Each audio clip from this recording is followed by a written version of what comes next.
나의 기쁨 나의 소망 되시며 나의 생명이 되신 주 밤낮 불러서 찬송을 드려도 늘 하신 마음 뿐일세 나의 사모하는 선한 목자는 어느 고타운 동산에 양의 무리와 늘 함께 가셔서 기쁨을 함께 하실까 길도 없이 거친 넓은 들에서 갈 길 못 찾아 애쓰며 이리 저리로 헤매는 내 모양 저 원수조로 하도다 주의 자비롭고 화평한 얼굴 모든 천사도 반기며 주의 놀라운 진리의 말씀에 전지가 와닿아도다 나의 진정 사모하는 예수님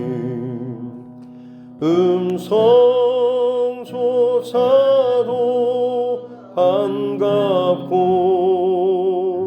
나의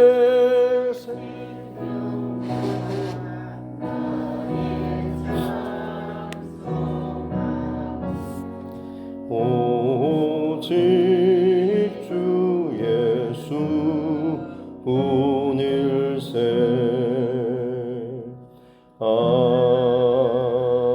아멘.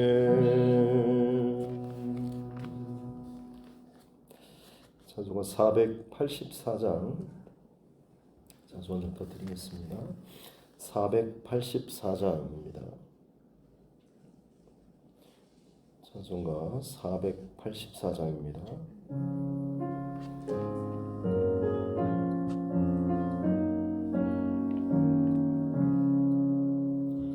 내 맘에 주여 소망 되소서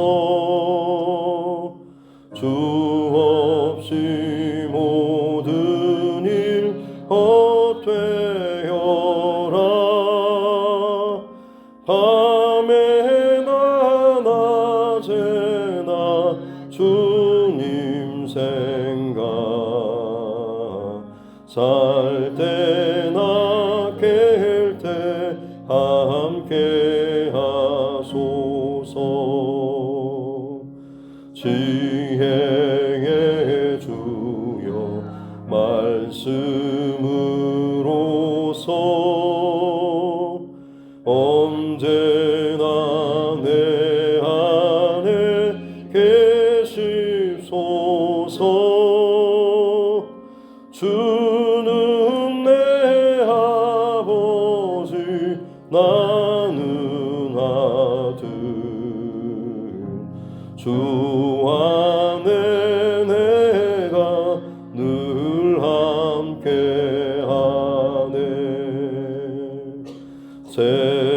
세상의 영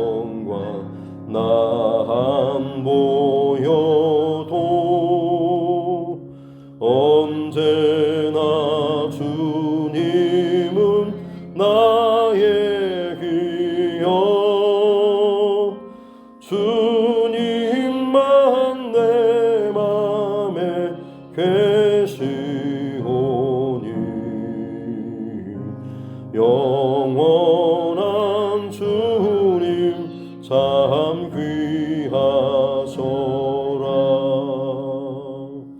영원한 주님 내 승리의 주 하늘의 기쁨을 주옵소서 어떠한 고난이 닥쳐와도 만유의 주여 소망되소서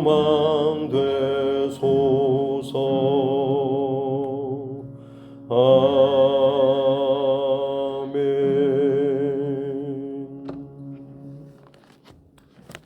하나님 말씀 백성의 시편입니다.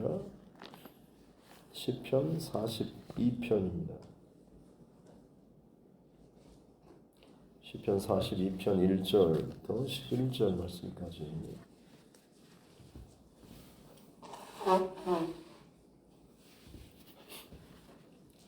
시편 42편 1절로 11절입니다. 구약성경 시편 42편입니다. 1절로 11절 말씀까지 같이 함께 합독하겠습니다. 하나님이여 사슴이 시냇물을 찾기에 갈급함같이 내 영혼이 주를 찾기에 갈급하나이다. 내 영혼이 하나님 곧 살아계시는 하나님을 갈망하나니 내가 어느 때에 나아가서 하나님의 얼굴을 배울까. 사람들이 종일 내게 하는 말이 네 하나님이 어디 있느냐 하오니 내 눈물이 주야로 내 음식이 되었도다. 내가 전에 성의를 지키는 무리와 동행하여 기쁨과 감사의 소리를 내며 그들을 하나님의 집으로 인도하였더니 이제 이 일을 기억하고 내 마음이 상하는도다. 내 영혼아 네가 어찌하여 낙심하며 어찌하여 내 속에서 불안해하는가. 너는 하나님께 소망을 두라. 그가 나타나 도우심으로 말미암아 내가 여전히 찬송하리로다. 내 하나님이여 내 영혼이 내 속에서 낙심이 되므로 내가 요단 땅과 헤르몬과 미살산에서 주를 기억하나이다. 주의 폭포 소리에 깊은 바다가 서로 부르며 주의 모든 파도와 물결이 나를 휩쓸었나이다. 낮에는 여호와께서 그의 인자하심을 베푸시고 밤에는 그의 찬송이 내게 있어 생명의 하나님께 기도하리로다. 내 반석이신 하나님께 말하기를 어찌하여 나를 잊으셨나이까. 내가 어찌하여 원수의 압제로 말미암아 슬프게 다니나이까 하리로다. 내 뼈를 찌르는 칼같이 내 대적이 나를 비방하여 늘 내게 말하기를 네 하나님이 어디 있느냐 하도다.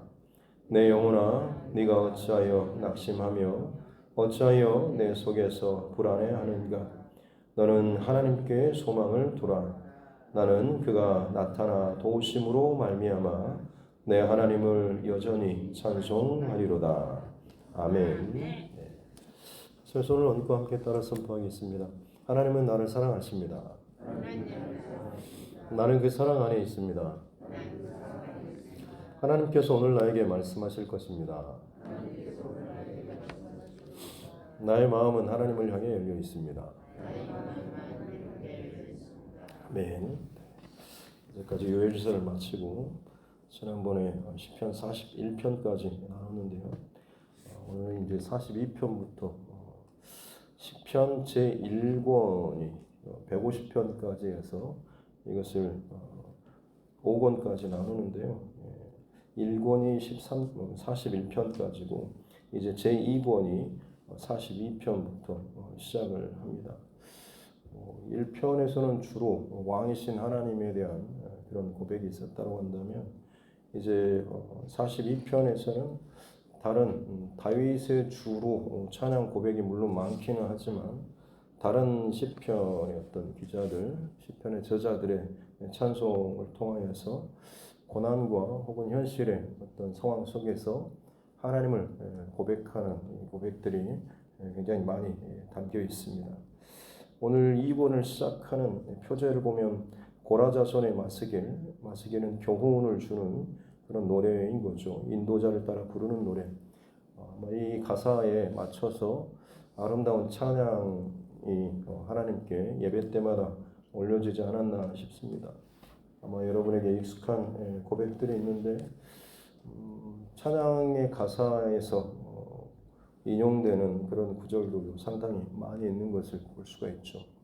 우리가 지금 부르는 찬양의 음률은 아니겠지만 분명히 저들이 하나님 앞에 이 고백을 가지고 예배의 찬송시로 올려드렸다라고 하는 것이죠. 내용은 상당히 좀 어찌 보면 참 무겁기도 하는 그런 내용입니다. 1절에 하나님이여 사슴이 시냇물을 찾기에 갈급함같이 내 영혼이 주를 찾기에 갈급하나이다 라는 첫 번째 주제는 바로 목마름, 갈급함이죠. 사슴은 이쁘고 이리저리 폴짝폴짝 잘 뛰어다니죠. 근데 모든 생물에게 수분이 필요하듯 물이 목이 마를 때에 물을 마셔줘야 하는 거죠.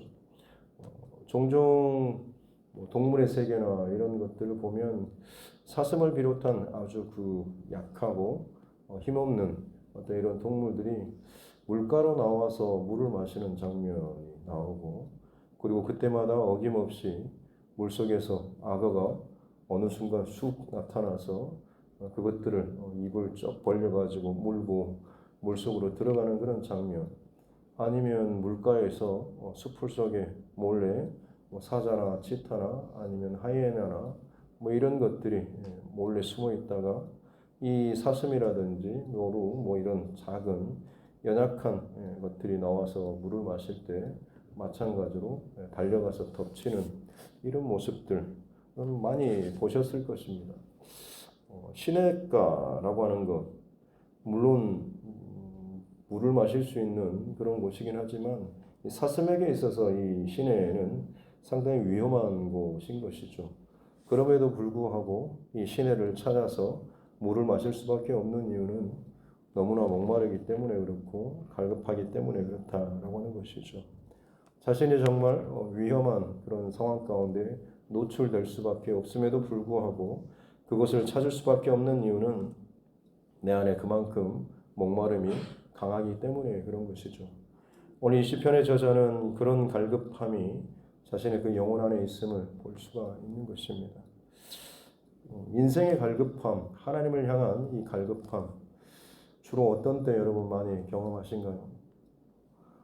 뭐든지 잘 풀리고 부부관계가 좋고 가정이 평안하고 자녀들이 다 잘 되고 건강하고 수입도 좋고 여러분 이럴 때 하나님을 향한 갈급함을 가진 사람은 저는 아직까지는 보지 못한 것 같습니다. 어찌 보면 참 조금이라도 내게 여유를 눈 돌릴 틈만 있으면 온갖 생각과 마음이 자꾸만 어떻게 하면 내 몸을 즐겁게 하고 어떻게 하면 내가 좀 이 정도의 사람, 이 정도의 여유를 가진 사람이다 라고 하는 것을 조금이라도 더 티를 내려고 참 많은 생각과 방법들을 찾는 그런 사람들은 참 많이 봤습니다. 그러나 그 풍요의 때에 정말로 목마름을 가지고 하나님 앞에 금식하고 갈급하며 철야하고 기도하는 여러분 그런 사람 아마 여러분들도 보지 못하셨을 것입니다. 어떻게 보면 우리 인생 가운데 영혼의 갈급함을 위해서 우리가 달가워하지는 않지만 고난이라고 하는 아픔이라고 하는 이런 현실의 문제를 허락하신 것은 누군가에게서는 그게 그냥 고난이 고난으로 끝나버릴지도 모르겠지만 그것이 하나님 앞에 초점이 맞춰져 있는 사람에게 있어서는 그 고난이 내게 유익이 될 수 있다라는 이 고백이 참으로 나의 고백이 될 수가 있는 것이죠. 그런 바른 중심과 믿음으로 고난을 잘 통과하게 되면 이제 하나님께서 또 다른 풍요와 많은 것들을 주셔도 그의 중심이 혹은 그의 어떤 뿌리를 혹은 그의 어떤 의존하는 것들, 자랑하는 것을 이전보다는 더 거기에 많이 두지 않고 언제나 하나님을 두려워하고 하나님을 의식하는 이런 마음을 갖게 된다라고 하는 것이죠. 오늘 이 시편의 저자도 마찬가지로 그 영혼의 갈급함과 목마름이 정말로 극에 달해 있는 그런 상황입니다. 너무너무 힘들고 괴로워서 그 인생에 정말로 위험에 노출되어 있는 상황. 그 상황 속에서 2절에 내 영혼이 하나님 곧 살아계시는 하나님을 갈망하나니라고 하면서 어떻게 하나님을 내가 찾을 수 있을까? 어떻게 하나님을 배울 수 있을까라고 그렇게 고백을 하고 있죠. 정말로 목마름과 갈급함의 고백입니다. 그래서 하나님을 향해서 찾고 찾는 그야말로 몸부림을 하고 있는데 정작 거기에 대해서 하나님께서 그래 나를 찾았냐? 나 여기 있어 라고 응답하시는 것이 아니라 당장 내게 들려오는 것은 주변의 사람들의 비난과 조롱인 거죠. 3절에 사람들이 종일 내게 하는 말이 내 곁에서 혹은 내가 가는 곳마다 그야말로 여기저기서 들려오는 말들이 네가 그토록 사랑하고 자랑하고 섬기고 예배하던 그 하나님 어디 있냐라고 조롱한다라고 하는 것이죠. 그렇게 열심히 잘 믿는다고 하더니 지금 네 삶이 그 꼬라지가 뭐냐? 네가 지금 힘들 때 늘 기도하면 도와주시고 응답해 주신다라고 네가 고백하지 않았냐? 그런데 지금 너 기도하는데 그렇게 네가 자랑하던 그 하나님 어디 있느냐라고 조롱한다라고 하는 거죠. 어찌 보면 그 말이 참 더 우리를 괴롭게 하는 것 같습니다. 현실적인 문제나 고통, 어려움도 물론 크지만 우리가 더 많이 두려워하는 것은 그런 나를 바라보면서 수근거리고 혹은 눈빛으로 분위기로 나에 대해서 뭔가 이야기하는 그런 것들을 어찌 보면 우리는 더 많이 힘들어하고 상처받는지도 모르겠습니다. 오늘 이 시편의 저자도 그래서 내 눈물이 주야로 내 음식이 되었도다. 음식조차도 넘어가지 않을 만큼 늘 울고 그 눈물이 내 음식이 될 그런 참 비참한 상황 가운데 있었다라고 하는 거죠. 4절에서는 내가 전에 성의를 지키는 무리들, 예배하러 하나님 앞에 나오는 무리들과 동행해서 하나님께 감사와 기쁨과 찬양을 올려드리고 그들을 하나님의 집으로 인도하였다. 아마 이 고라자손은 예배 인도자, 제사장이었을 것 같습니다. 그가 지금 전에 하나님을 예배하는 자들과 함께 모여서 그들을 인도하고 예배의 초소로 그리고 예배하면서 기뻐했던 바로 그 기쁨의 그 시간들을 기억하는 것이죠. 근데 어떻게 보면 지금 현실의 비참한 속에서 과거에 그 참 기쁘고 행복했던 신앙의 생활 혹은 예배했던 그 순간들이 지금은 더 많이 비참하고 힘든 상황 가운데 있는 거죠. 그래서 이제 이 일을 기억하고 내 마음이 상하는도다 라고 하면서 나의 그 과거에 그처럼 참 하나님께 예배했던 그때 그 기쁜 순간들이 어찌 보면 내 고난의 그 정점에서 더 그 순간들이 기억나는 것이고 그 일상들이 얼마나 소중히 했는지 이런 기억들이 더 상처로 그 상황 가운데 있는 거죠. 그러나 반전이 나오고 있죠. 5절에 보면 내 영혼아 네가 어찌하여 낙심하며 어찌하여 내 속에서 불안해하는가.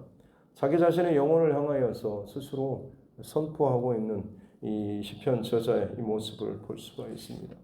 그리고 너는 하나님께 소망을 두라. 그가 나타나 도우심으로 말미암아 내가 여전히 찬송하리로다. 이 시편의 저자 고라자손 그리고 제사장 어떤 인물이었는지는 모르겠지만 그런 지금 자신의 현실, 상황, 주변의 모든 배경에도 불구하고 거기에 휩쓸리지 아니하고 다시금 스스로를 향하여서 지금 선포하고 있는 것이죠. 자기 자신의 영혼을 향하여서 스스로를 지금 선포하고 있습니다. 왜 네가 낙심하고 절망하고 두려워하느냐라고 너는 하나님께 소망을 둬라라고 스스로에게 선포하고 반드시 하나님께서 도우심으로 말미암아서 나는 다시 하나님을 향한 찬양과 찬송 아니 이전과 같은 그런 수준의 찬양과 찬송이 아니라 더 전심으로 더 간절함으로 더 진실함으로 하나님을 찬양하게 될 것이다 라는 이 고백과 선포를 하고 있는 것이죠. 11절의 고백도 동일하죠. 끝까지 이 선포를 하고 있는 걸로 봐서 지금 당장 그리고 이 시편의 고백을 하는 동안에 어찌 보면 이 사람의 상황은 그리 나아진 것은 없는 것 같습니다. 계속해서 고난과 절망과 그리고 사람들의 비난과 조롱의 상황인 것이죠. 그때마다 다시금 내 스스로를 향해서 마음을 다잡고 두려워하지 말고 낭망하지 말고 하나님을 바라보자. 다시금 하나님께서 나를 일으키실 것이다 라는 소망을 두고 그 하나님 앞에 집중하고 나아가고 있습니다. 그러나 현실적으로 또 어렵고 힘들고 합니다. 그렇다고 해서 포기하고 등 돌리고 뒤돌아서는 것이 아니라 내 자신을 다시 한번 더 정렬하고 점검하고 돌아보면서 그동안의 내 삶의 혹은 우선순위나 이 영적인 순서들을 다시 한번 돌아보고 다시 한번 그것을 하나님 앞에 정렬시키는 것이죠. 내 하나님께 나의 소망을 두는 그동안의 내 인생이 무엇에 소망을 두며 살았는지 지금 나의 이 비참한 상황 속에서 다시 한번 돌아보는 것이죠. 물질에 소망을 두거나 내 자녀에게 소망을 두고 살았다라고 할지라도 혹은 내 남편이나 내 아내가 어찌 보면 나의 소망이었을지도 모르겠지만 이 극심한 비난과 혹은 이 고통, 어려움, 이 고난 속에서 이 시편의 저자는 다시금 하나님께 소망을 두는 이 고백으로 지금 옮겨가고 있는 것이고 또 그것을 결단하고 낭망하고 마음이 무너질 때마다 스스로를 향해서 내 영혼아 어찌하여 내 속에서 낙심하고 두려워하냐 하나님께 소망을 두어라 라고 하면서 또다시 하나님께 마치 못을 박듯이 그 무너지는 현실과 상황과 사람들의 소리가 아니라 하나님을 향한 믿음의 고백과 진실한 고백, 더 정결한 고백으로 하나님 앞에 나아가고 있는 이 모습을 볼 수가 있는 것이죠. 특별히 5절과 11절에서 뒤에 보면 너는 하나님께 소망을 두라. 그가 나타나 도우심으로 말미암아라고 하는데 이 도우심이라고 하는 히브리어 단어가 예슈아라고 하는 단어입니다. 보통 우리가 예수 자기 백성을 그 죄에서 구원할 자라는 그런 의미죠. 그래서 바로 이 예슈아라고 하는 것이 구원인 것이죠. 너희가 하나님께 소망을 두라. 그가 나타나 구원하심으로 말미암아 나를 구원할 것이고 그래서 나는 여전히 다시금 하나님을 찬송하게 될 것이다 라는 이 고백을 하고 있는 것이죠. 고난의 때에 저와 여러분의 입술과 생각과 마음을 잘 지킬 수 있기를 주님의 이름으로 축복합니다. 그때 내가 무엇을 붙잡고 어디에 못을 받고 어디에 시선을 두고 무엇을 나의 어떤 믿음의 간증과 고백으로 삼을 것인가 라고 하는 것이 시간이 지나면서 그냥 그 고난이 지나고 나서 어떤 믿음의 흔적과 연단도 없이 지나가게 됐을 때는 신앙의 상처만 있게 되는 것이죠. 그때 내 고난의 때 참 힘들었다라는 고백만 남게 되는 것입니다. 그러나 그 고난의 때에 하나님께 내 소망을 두고 살아계신 하나님 여전히 내 상황은 나빠지고 힘들지만 그럼에도 불구하고 나의 소망은 하나님께 있습니다라는 나는 더더욱 흔들리지 않는 반석 되신 하나님. 그래서 9절에 보면 내 반석이신 하나님께 말하기를 시편의 고백들을 보면 여러 가지 상황들이 있는데 그때마다 하나님을 향한 고백들이 참 다양합니다. 오늘 이 시편의 저자는 정말 다 무너지는 그가 지탱했던 모든 것들이 다 흔들리고 무너지는 상황입니다. 그러나 하나님을 찾는데 그 하나님을 뭐라고 고백하고 있냐면 나의 반석 대신 그냥 단단한 돌멩이가 아니라 정말 산을 지탱할 만큼의 흔들리지 않는 그런 반석이신 하나님입니다라고 이렇게 고백을 하고 있는 것이죠. 저와 여러분의 고난과 환난과 두려움의 때에 믿음의 고백들을 더 크게 고백하며 그것을 소망하며 나아갈 수 있기를 주님의 이름으로 축복합니다. 1300년 영국과 프랑스 간의 100년 동안의 전쟁, 100년 전쟁이라고 하죠. 전쟁이 있었고 결국에는 영국이 패하게 되었습니다. 전쟁을 치르는 동안에 여기저기서 영국 왕은 많은 재정을 끌었고 특별히 상인들에게도 빚을 많이 얻어서 전쟁 물자를 조달했습니다만 패하고 나서는 이제 패한 것에 대한 이 보상도 해야 되는 것이고 또 스스로의 그 국가의 이 피폐해진 것들을 다시금 재건하기 위해서 또 어마어마한 재정이 필요했던 것이죠. 근데 그것을 감당할 수가 없어서 그야말로 파산 신고를 하게 되고, 그러므로 인해서 연쇄적으로 영국 왕에게 많은 것들을 빌려주고 했던 베니스 상인들이라든지 뭐 이런 많은 이 상인 상권들이 유럽의 그 경제가 어마어마하게 휘청거리던 그런 때가 있었습니다. 엎친 데 덮친 격으로 1300년대 그 중반에 47년부터 그 흑사병이라고 하는 이 돌림병이 굉장히 유행하게 되었었죠.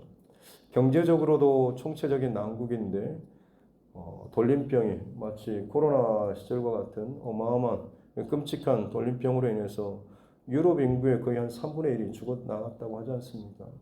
그만큼 어마어마한 인명 피해까지 이르게 된 것이죠. 특별히 그때 기록들을 보면 흑사병이 창궐하던 그 시절에 사람들이 교회로 많이 몰려들었다고 합니다. 그들의 어떤 중세 시대죠, 당시에. 그때는 굉장히 성당이 어마어마하게 크고 뭐 직제 사제들도 굉장히 많았고 화려했던 것을 보게 됩니다. 지금도 뭐 교황이나 그 교황들 미사하는 거 보면 어마어마하게 막 그 금관에다가 화려한 것들을 많이 하고 있지 않습니까? 예식과 예전에 굉장히 화려하게 많은 것들을 준비하고 드러내려고 했던 그런 시대인 것이죠. 그러나 사실 문제는 그들 안에 진짜 하나님에 대한 영혼의 갈급함과 진정한 믿음의 고백들이 상당히 많이 부족했었습니다.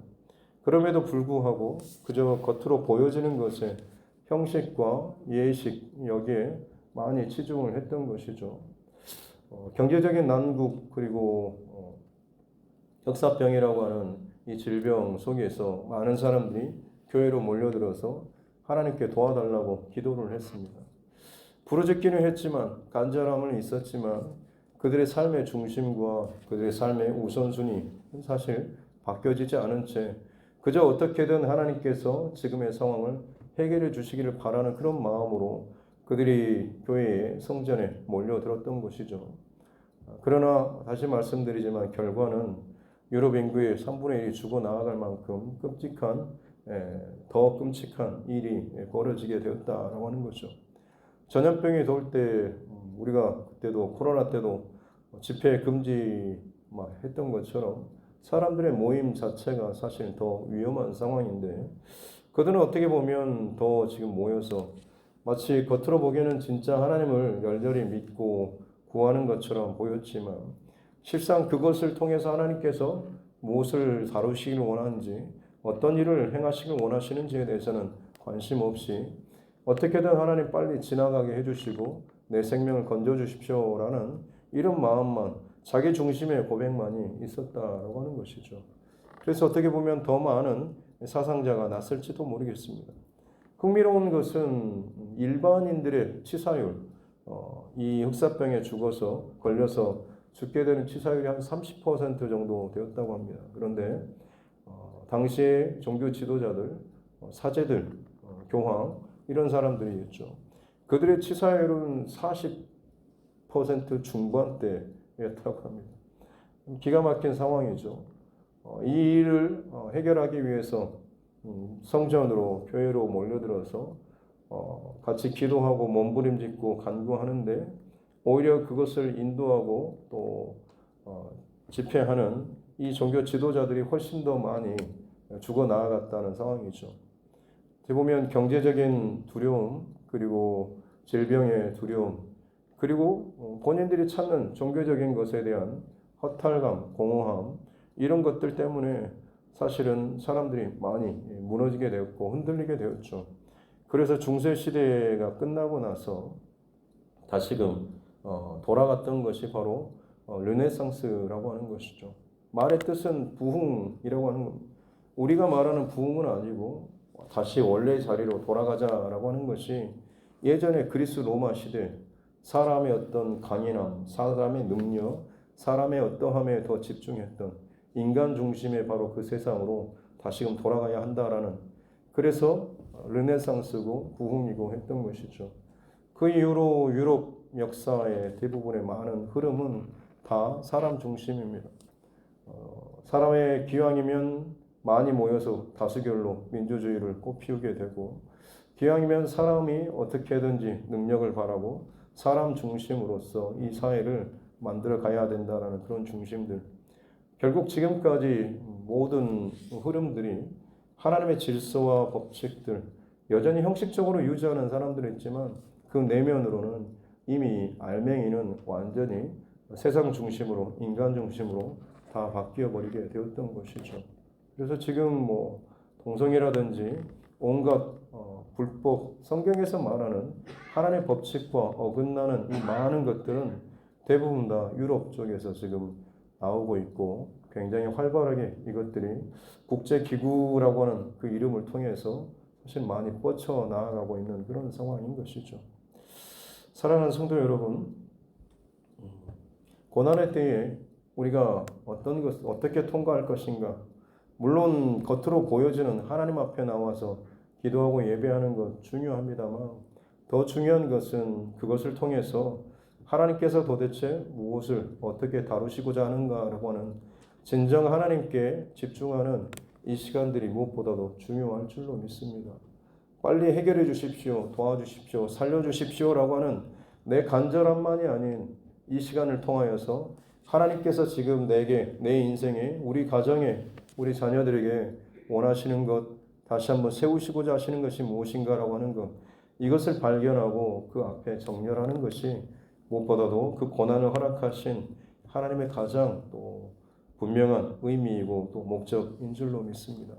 오늘 시편의 저자는 그 하나님께 초점을 맞추고 그렇게 자신의 영혼을 정렬시키는 그런 모습을 볼 수가 있는 것이죠. 저와 여러분도 마찬가지로 내 인생에 여러 가지 고난과 어려움과 문제가 있겠지만, 그때마다 작정하고 금식하고 울며 하는 이런 것들도 물론 중요하지만, 더 중요한 것은 진짜 내 안에 온전한 영적인 질서 혹은 이것들이 다시 한번 재정렬되어는 시기가 되어야 한다라고 하는 것입니다. 바라기는 그렇게 상황이 문제가 있을 때마다 그것을 하나님의 사인으로 받아서 지금 내가 어디에 소망을 두고 있는지, 무엇을 나의 소망의 1순위로 두고 있는지를 다시 한번 돌아보고 점검하고 또 회개하고 하나님 앞에 그것들을 재배치, 재정렬해 나아갈 수 있는 저와 여러분 모두가 되었으면 좋겠습니다. 특별히 고라 자손의 시편, 고라는 모세에게 반역 사건을 일으켰던 광야의 그 사람입니다. 땅이 입을 벌려서 집어삼킬 만큼 하나님께 진노를 받았던 이스라엘 백성들에게 진노와 저주와 재앙의 상징이 고라 자손이죠. 근데 그런 고라가 죽임을 당했지만 그의 자녀들 가운데는 하나의 그 반역에 동참하지 않았던 무리가 있었고, 그들은 정말 더 뼈를 깎는 정직함과 순결함으로 하나님 앞에 그 사건을 통해서 모든 것들을 재정렬하는 그 시간을 갖지 않았겠습니까? 그랬을 때 그들은 다윗의 시절에 하나님을 찬양하는 찬양대, 예배자, 성전 문지기로서 그야말로 하나님 앞에 온전히 올인하는 귀한 또 무리들이 될 수 있었다라고 하는 것이죠. 어찌 보면 그것이 복음의 흔적을 가진 사람의 참 은혜스러운 고백이 아니겠습니까? 무너지고 죽을 수밖에 없는 위치, 바로 그 심판대 앞에 섰지만 하나님께서 그를 품어주시고 살려주셔서 이제는 그의 그 반전의 인생 자체가 하나님을 더 증거하고 예배하는 그런 모습으로 살아가게 되었다라고 하는 것이죠. 그 인생 가운데 오늘 본문처럼 여전히 어려운 상황이 있지만 자신의 그 과거에 역전시키셨던 하나님에 대한 고백이 있기 때문에 오늘 이 시편의 저자는 이 고난 속에서도 스스로를 향하여서 선포하고 있는 것이죠. 내 영혼아, 내가 어찌하여 낙심하고 어찌하여 내 속에서 불안해하는가? 불안해할 것이 아니고 두려워할 것이 아니고 소망을 하나님께 두라. 내 소망의 우선순위를 다시 한번 정렬하고 하나님 앞에 서라라고 스스로를 다잡고 선포하고 있는 것이죠. 바라기는 저와 여러분 또한 마찬가지로 많은 상황과 일들 속에서 항상 저와 여러분의 영적 소망과 영적 질서 다시 한번 점검하고 항상 하나님 앞에 세워져 나아갈 수 있는 우리 모두가 될 수 있기를 주님의 이름으로 축복합니다. 기도하겠습니다. 하나님 아버지 감사합니다. 귀한 새벽 또 하나님 앞에 시편의 고백으로 함께 은혜 나눌 수 있도록 복 주시니 감사합니다. 그의 삶 가운데 이미 하나님의 은혜의 흔적을 가졌던 고라자손, 그들이 정말로 그 고난 가운데서 다시금 하나님 앞에 온전하게 정렬되었던 것들, 또 다른 고난의 상황이 오고 영혼의 목마름으로 하나님 앞에 나아가지만 그저 나아가고 부르짖는 것만으로 끝나는 것이 아니라 살아계시는 하나님을 향하여서 나의 반석이신 하나님, 나를 구원하신 하나님, 나의 도움이신 하나님이라고 고백하면서 다시 한번 그 하나님 앞에 영적인 모든 소망과 질서를 재정렬하며 나아갔던 이 시편의 저자의 이 고백이 우리의 고백이 되게 하여 주옵소서. 어렵고 힘들 때 그저 하나님 앞에 나와서 울고 엎드리는 것이 전부가 아니라 그 고난 속에서 내 삶의 전반적인 질서를 돌아보게 도와주시고 내 소망의 우선순위를 다시 한번 돌아보게 하여 주셔서 빼앗겼던 그 1순위 다시금 하나님 앞에 고백하고 내어드리고 그 앞에 정렬해 나아갈 수 있는, 고난이 고난으로 끝나는 것이 아니라 고난이 내게 유익이 됨으로 말미암아서 진정 내 안에 영적 질서가 단단하게 바르게 세워져 나아갈 수 있는 은혜를 더하여 주옵소서. 그렇게 하나님 우리를 통하여서 영광받아 주옵소서. 주광엽 장로님 또 월삭 감사 예물로 하나님 앞에 예물 올려드립니다. 귀한 고백 또 기억 하나님께서 축복하여 주시고 한 달의 첫날 하나님 앞에 드리는 예물과 마음과 중심을 통하여서 주님 기쁘게 흠양하여 주시고 가정 가운데 자녀들 안에 귀한 은혜를 더하여 주옵소서.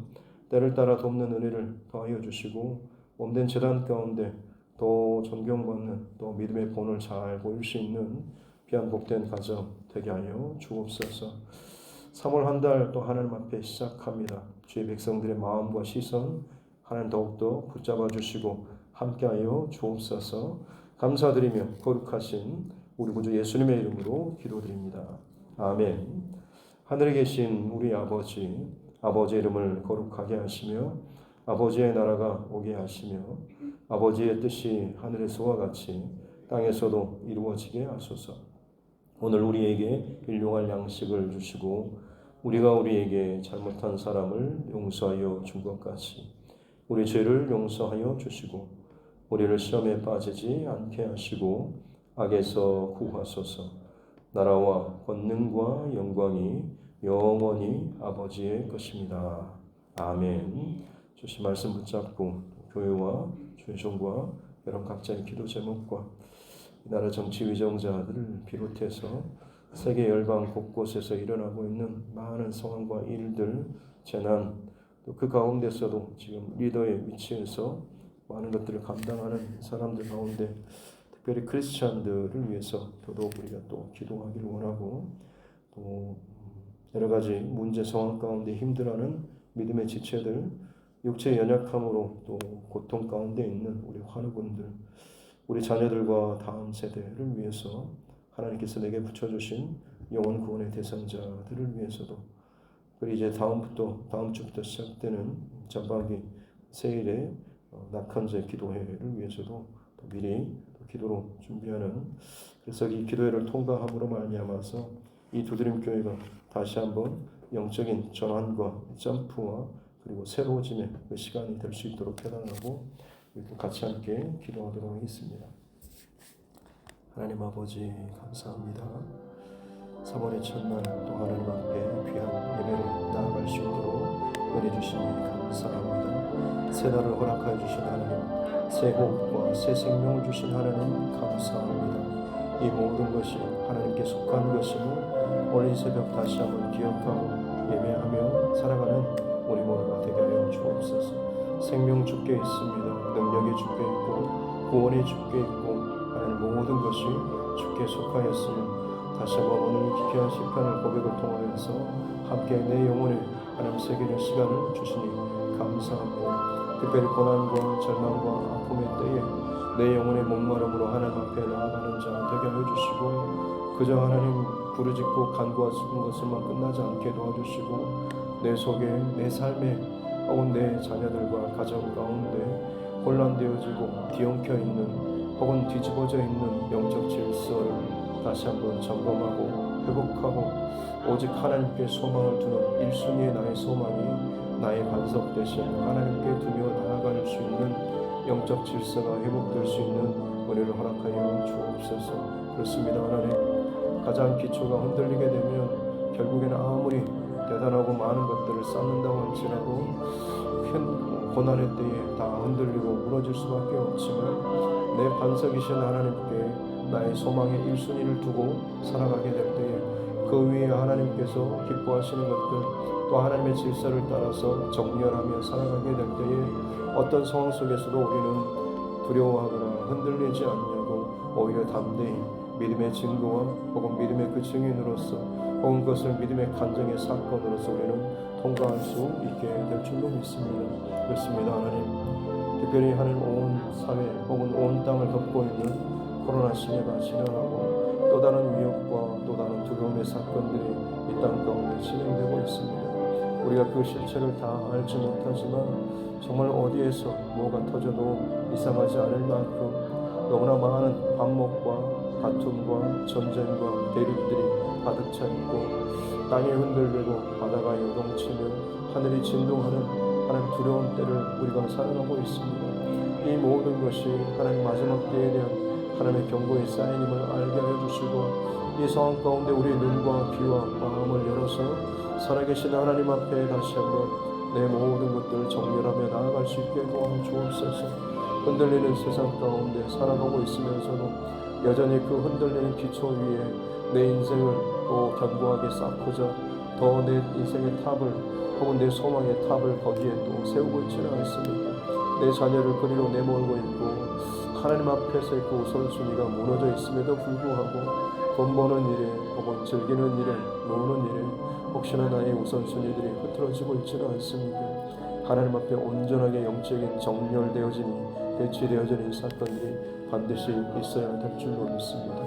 과거에 고백했던 그 고백으로 땡치는 것이 아니라 지금 오늘 살아가는 내 삶 가운데 내 입술에 내 영혼에 내 전심의 고백이 진정 하나님 앞에 서는 나의 진정한 믿음의 고백인 줄로 믿습니다.